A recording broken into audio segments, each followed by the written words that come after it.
For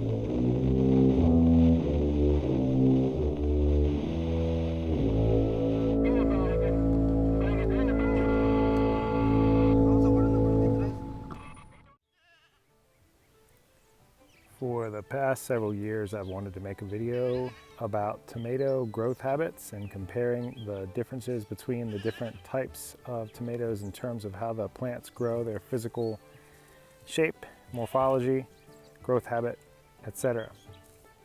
So I think we'll start with the most vigorous ones and more or less work our way down from there, because the most vigorous ones are closest to the wild species type. The giant rambling tomato in front of me, which is only one plant that was planted 60 days ago, is Matt's Wild Cherry. And we'll get a little closer here to this beast. See, it's got a pretty nice set of fruit already. It's a cherry tomato. What I want you to look at is the distance between the nodes on these things. I have really big hands. It's a huge internode spacing of these things. And you can look at the types of leaves, types of flowers. This is a very typical in all of its general shape and form to a wild type tomato, which more or less this is. These things self-sow everywhere around here, although I did sow these and plant them intentionally in the garden this year because I wanted to make some crosses with them. This is basically close to an invasive weed. Matt's Wild Cherry is the most disease-resistant tomato that I've ever grown and ever seen, even though you can see some minor disease happening here, but this year's been pretty exceptionally ridiculous for disease pressure. But in a typical year, basically these things go until frost cuts them down, and the disease is really minimal. I mean resistant to everything.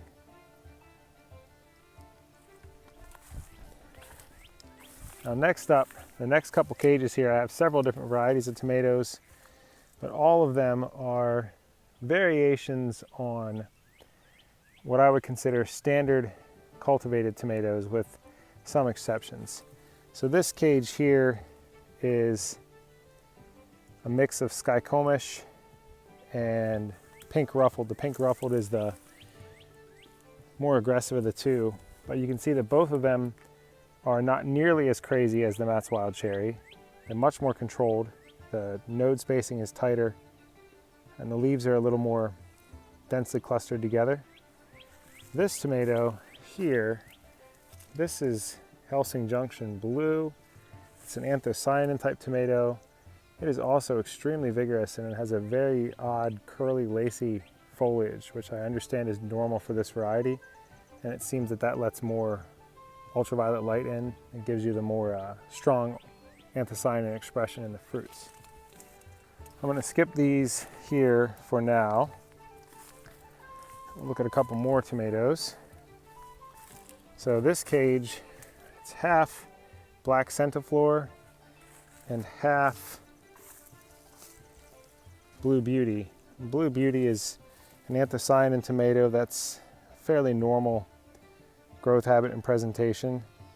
The black Centiflor is an interesting one. You can see some of this flower cluster here is a good one. I don't know if there's quite 100 flowers on this, but there's a lot of flowers. If you compare that to the Blue Beauty, you can see Centiflor is something of a misnomer, but there's still a tremendous amount of flowers on here. And I thought that these plants might be a little more compact, but they're not terribly compact. This is a pretty wild plant. Let's look next at these guys. This is Silvery Fir Tree. This is a determinate or a semi-determinate type tomato. These don't get quite as huge as your full-size type tomatoes. And if it is a determinate, which I think it is going to stop growing once we get a lot of fruit set and stop flowering. Also, you can look at the leaves on this and they're really ferny or lacy compared to a typical tomato leaf.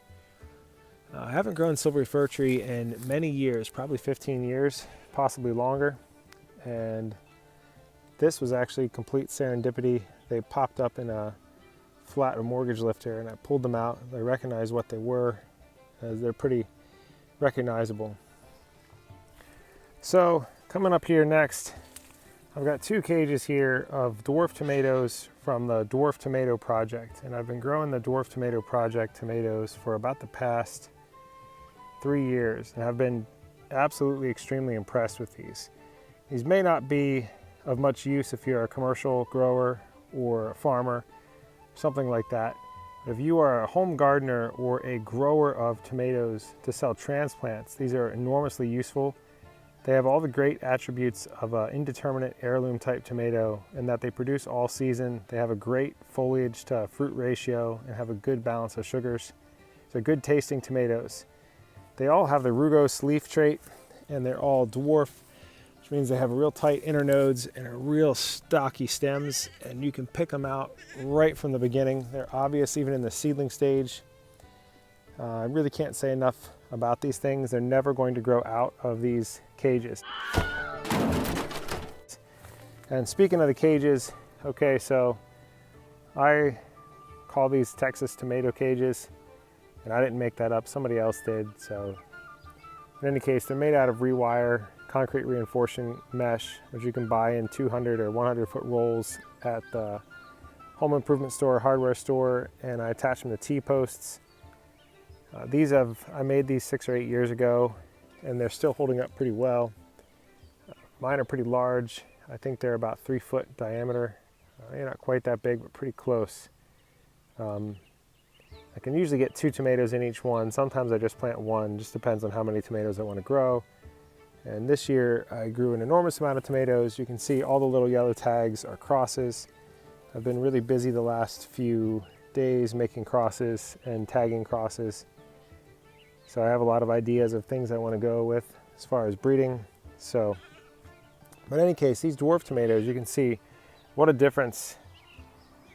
And these don't produce dwarf tomatoes. That's a really important thing. I mean, some of them are cherry tomatoes, but I'm not growing any of them. All the ones that I grow, these make a small beefsteak tomato. They're nice, respectable tomatoes.